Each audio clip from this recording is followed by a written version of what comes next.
Hi everyone, Dee here from Arts with Dipti Lamba. So today we will be studying Jamini Roy.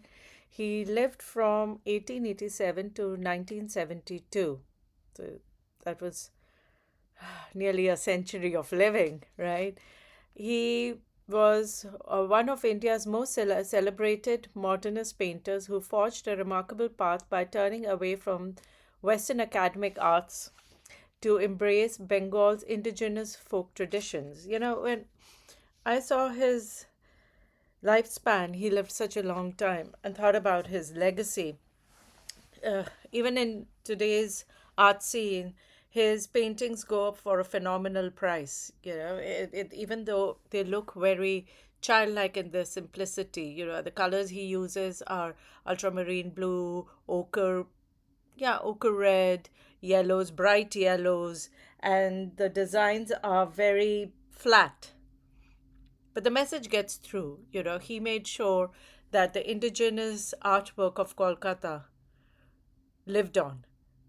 He employed artisans under him, so he was one of the first ones to actually set up a kind of a factory, the way Leonardo da Vinci also had one. And artists were then encouraged to sell their works at low prices. He kept that industry going.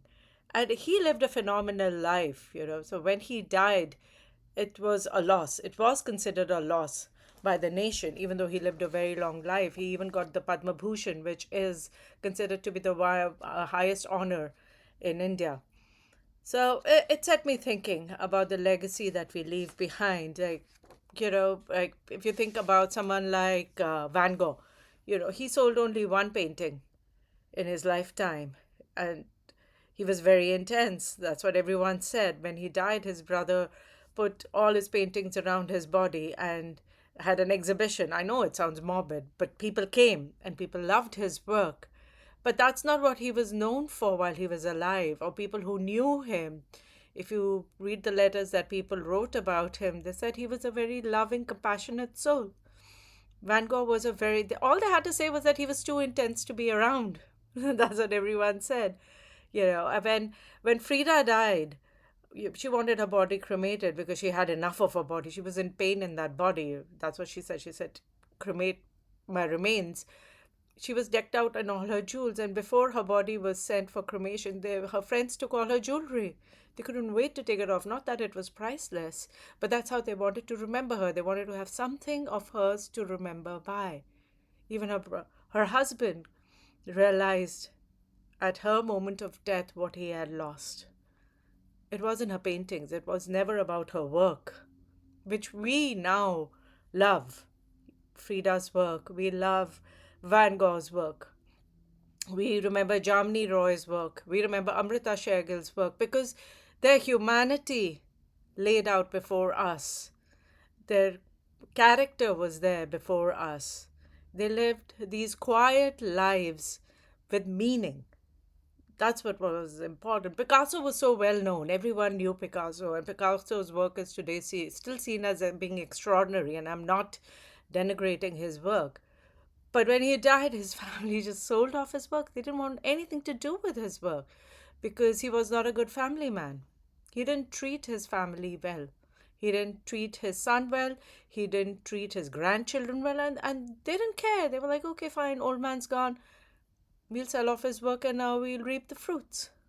There was no emotion there, no positive emotion there. It makes me wonder about death. I mean, as a historian, I love reading history, and as somebody who's into culture as well, I have a tough time, separating art from the artist. I know I'm supposed to do that, but it always reminds me, when you think about the kind of life that Gauguin lived, and then you see his work. His work is beautiful, but he lived a tainted life,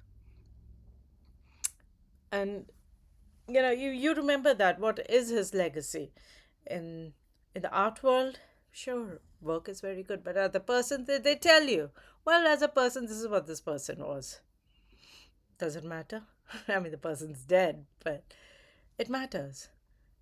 At least it matters to me. I mean, if I when I die, how will I be remembered? I don't think anybody would remember my work. My work doesn't matter. I make art the way Van Gogh made art, because I'm obsessed with art. Frida was not trying to step out of her husband's shadow. She didn't care. She just loved him. She loved her friends. She loved her life. She wanted to live. It was a joyful life, and it comes through. We went to the WMFA museum, and we saw her pictures, her moving pictures, her reels, and she looked so beautiful and happy in it.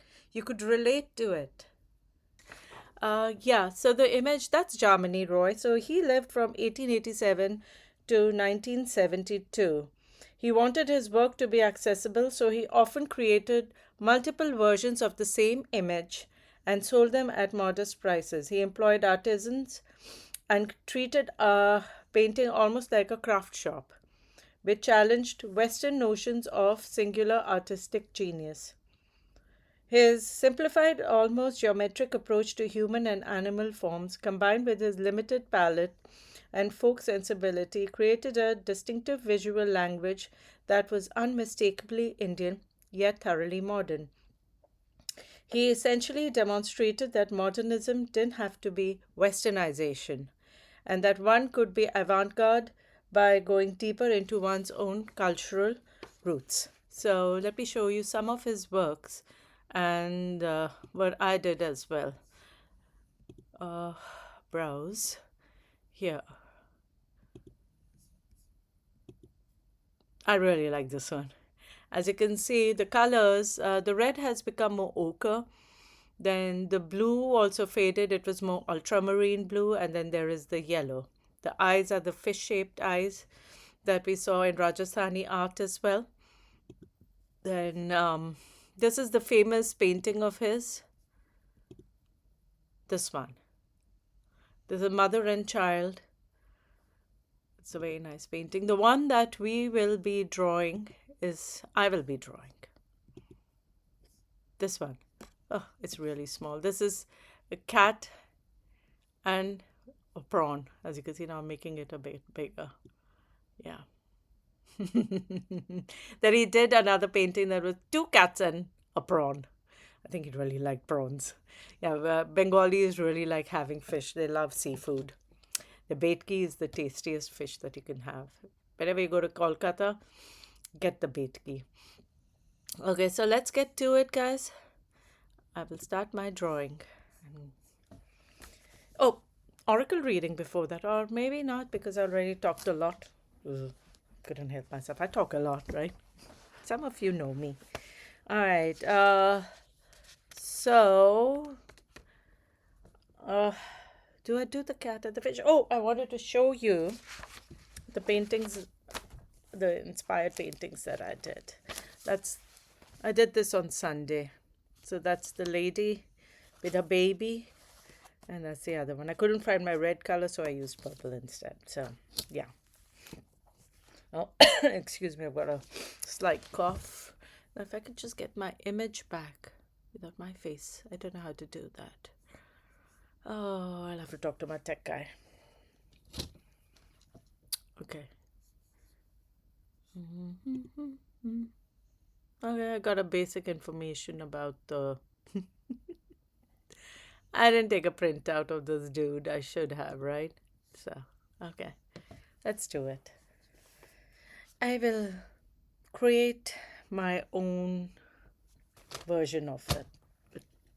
Maybe look back again just to see what the prawn looks like. The prawn had more details than the cat. And I'm using this one because I can finish the painting faster.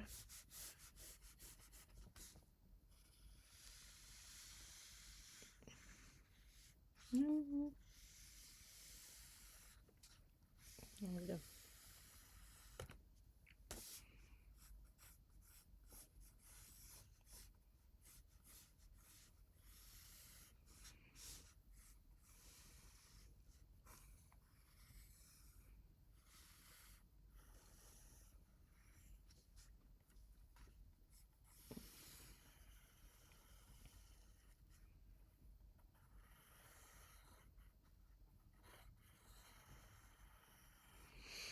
Now, I don't have a printout, so this is just what I can remember. So let's see how it goes. I'm going to remove my face now. Thank you.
Well, there you go, guys.